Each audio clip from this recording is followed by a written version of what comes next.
Sa baba nun, merong text box na naka-look up. Meron diyang cone, cube, warp, cylinder, donut, and others.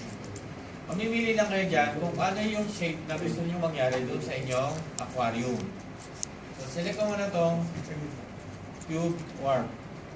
Then, sa baba, makikita nyo merong create. Click create. Yan.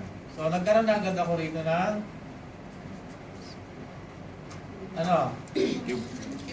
cube, warp. Pwede nyo i-move yan. Pwede nyo i-rotate. Click nyo lang yung dito, yung surrender. Then 3D object rotate tool. Yan, render setting. Tapos yun. Pwede nyo na siya ma-rotate. Okay? Kopya. Another one, magte-text ako dito sa tabi. Kukuhanin ko yung text tool at magte-text ako dito. Ano gusto niyo text? Problema. Lagyan natin na Maripe Beach Resort. Aquarium. Beach na. Sir, spell beach. Meron kasi ako sample kanina. Sandali ha. May sample ako kanina na resort. Maripe beach na. Ricana Resorts. Ito yan, pakita ko sa inyo.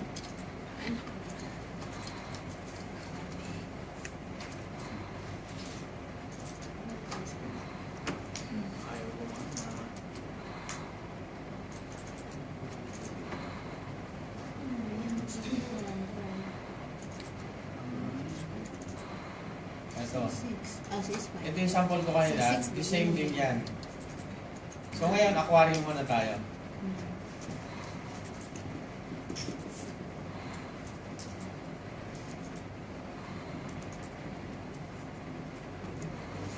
Tama ba?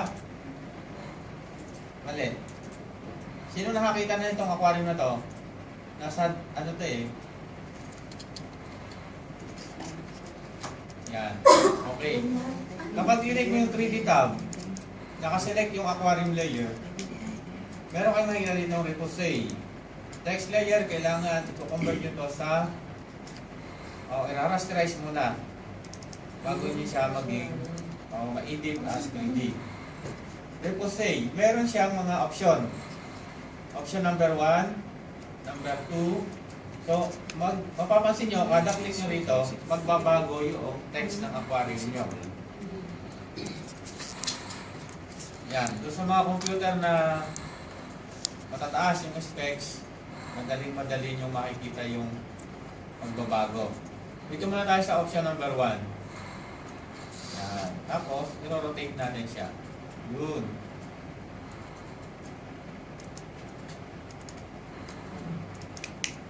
O, diba?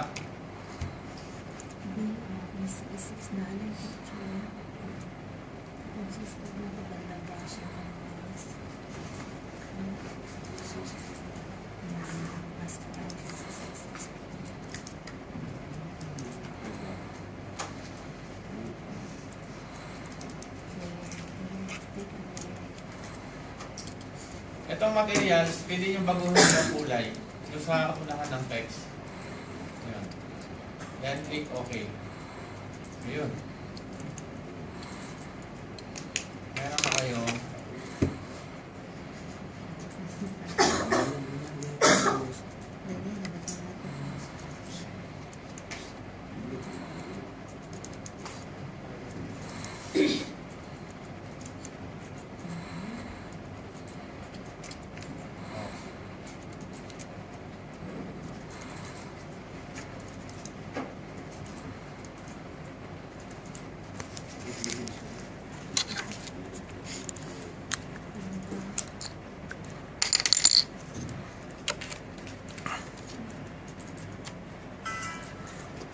Okay. Nasa inyo itong mga picture na ito, no? Kaya-kaya. Okay, third activity.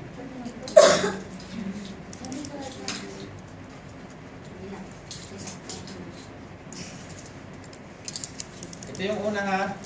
First activity and second activity. Ito naman yung pangatlo.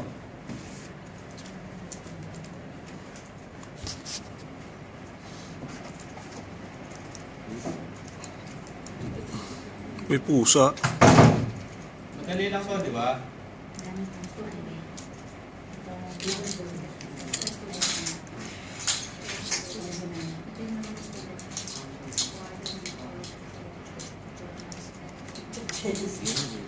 After lang yung binigyan sa akin, okay lang.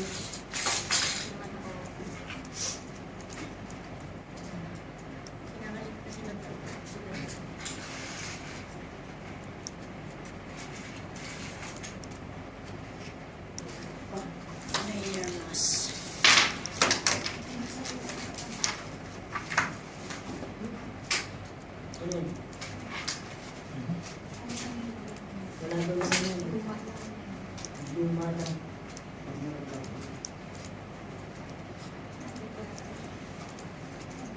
Ano sabi? Student to eh. Yan, student.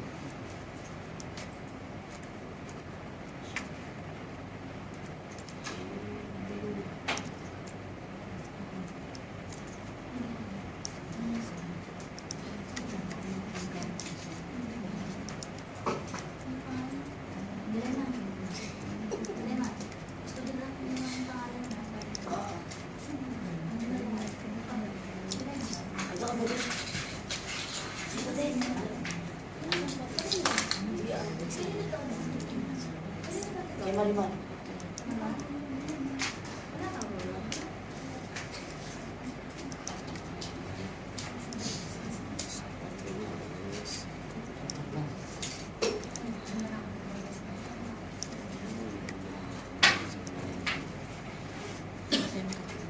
Susunod na natin dito animation na.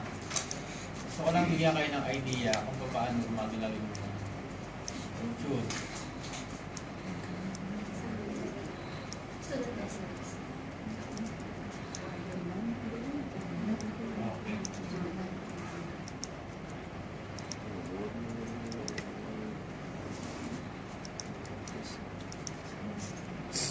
Okay.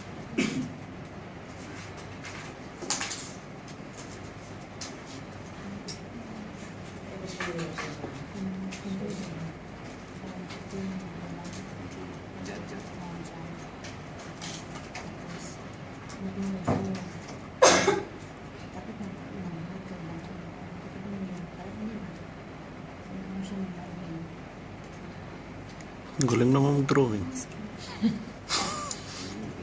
Pinanganak na yung pusa.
Ginagawa niyo yung first activity.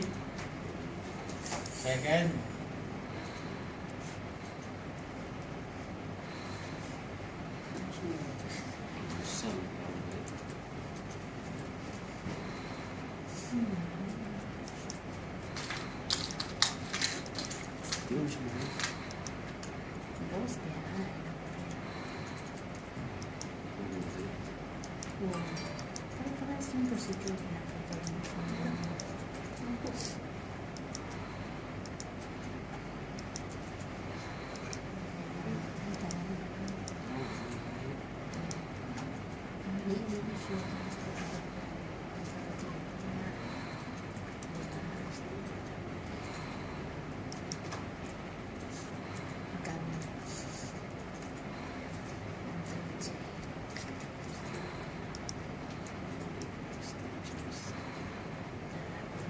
Ang galing naman.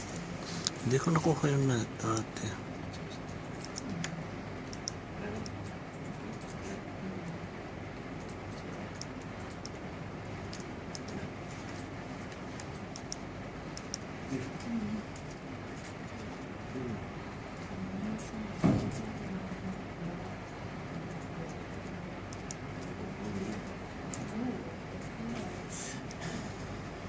Okay.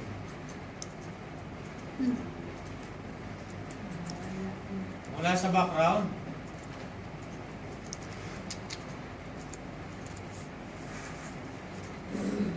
Ay. Okay. Dito tayo mag-i-start ng animation. Binibigyan ko lang kayo ng idea kung paano natin patatakbuhin yung mga picture. Dito, yung piece na yan, pwede nating pagalawin sa aquarium. So bago yon, dapat matutunan nyo muna ito, kung paano para silang naghahabulan. Tanyo?